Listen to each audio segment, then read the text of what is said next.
Pet King. Chapter 30, One More Customer. Lu Weiniang's daughter Yuyu was a bit shy.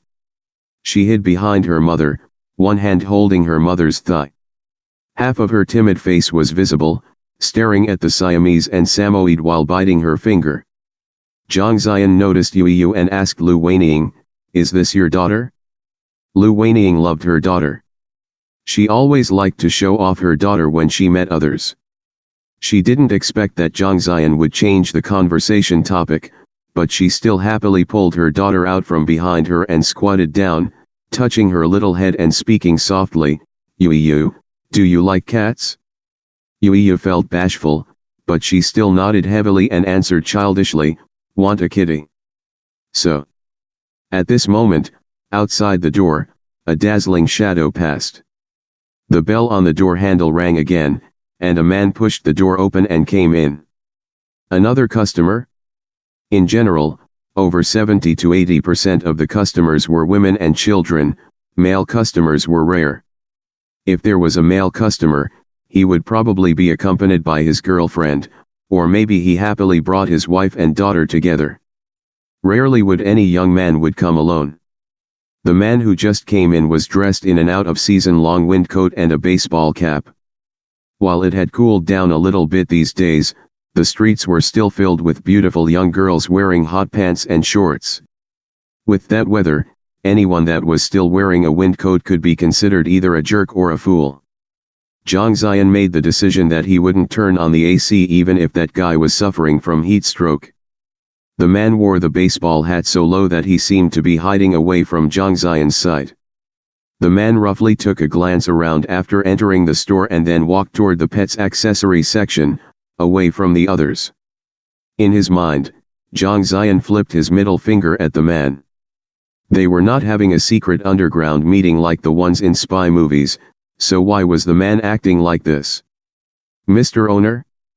Lu Weiniang drew his attention, as she had noticed that his mind was wandering off. Zhang Ziyan came back and decided not to worry about the weird man for now. He said to Lu Weiniang, "If you want to purchase a cat, I would suggest you take a look at the Siamese cat."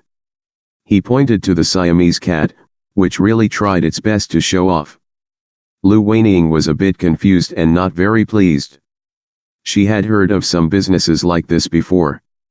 When going to the store for one thing, the salesman would get the customers to buy something else with a much higher price. She frowned and asked, "How much does it cost for a Siamese cat?" 4,000. She was even more confused.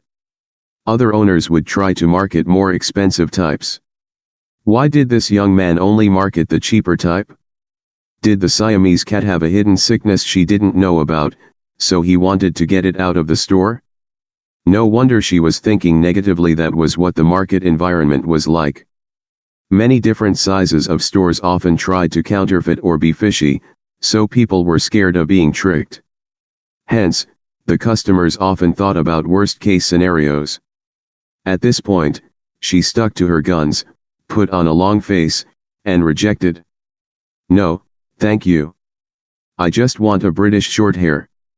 Zhang Ziyan didn't mind her change of attitude and spoke calmly, "Of course you can have a British short hair, but the reason I recommended the Siamese cat was because of your daughter." Lu Weiniang held her daughter tighter, like she was afraid someone might hurt her daughter, and asked seriously, "What do you mean?" Zhang Ziyan explained, "I don't know how much you know about these two types of cats. They both are very good house cats, and many people like them. However," he paused, "there is a slight difference between them." Lu Weiniang tried to be patient. "Nonsense, the obvious difference between the British Shorthair and the Siamese cat was the appearance. Was there a need for him to mention that?" This thought was mingling in her mind.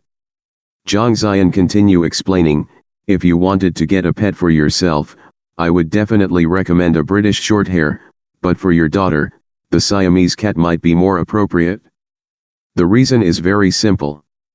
The Siamese cat is a better companion for young kids." "But, I noticed that the British Shorthair was very well behaved," Lu Weiniang responded, not fully convinced. "There is a saying within the realm of pet markets, Pick a cat by its good temperament, pick a dog by its appearance. This means that there is a great difference between various kinds of dogs' appearance and their body structures.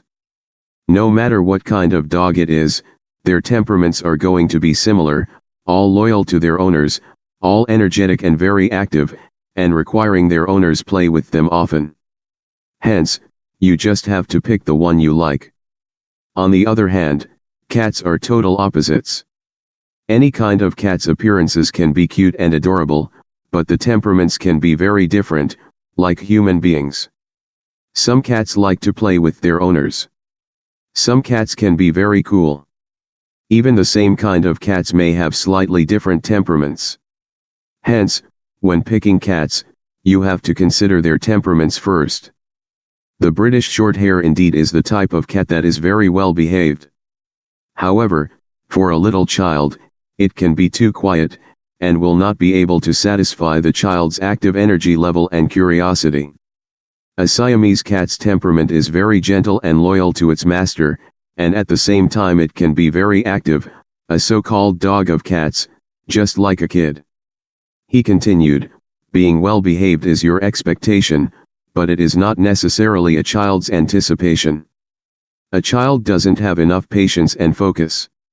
If a cat is too well behaved or too quiet, the child will soon lose interest. If you were planning to purchase one for yourself, then I would recommend a British Shorthair, but for your child, she will be much happier if she grows up with a Siamese cat. Zhang Ziyan wasn't sure if he had seen an illusion or not, but through the corner of his eyes, he saw the brim of the mysterious man's cap rise up a little bit. It seemed that the man agreed with his explanation. Thank you, Mr. Owner. I really appreciated your honest opinion. This is my first time meeting such a responsible pet shop owner. Her eyes were a bit red. Deng Ji felt the same way while listening to their conversations on the side. Honestly, there were so few pets in the store, if she hadn't come with Lu Weining, she might have already left. Now she was glad that she hadn't done so, as she had shopped at a few other pet stores, including the well-known Star's pet chain supermarket. Those salesmen were all anxious to sell their pets and claimed their pets to be the greatest pets of all. Comparing Zhang Ziyan's attitude with other salesmen's, one could totally tell who was speaking the truth and who was not. All could be judged clearly. Zhang Ziyan spoke openly with supporting reasons and could be easily trusted. He was not afraid to reveal the British Shorthair's weaknesses. Actually, those weaknesses were not considered to be shortcomings. The British Shorthair was suited for those adults who had self-control. Sincerity and honesty was worthy of respect any time.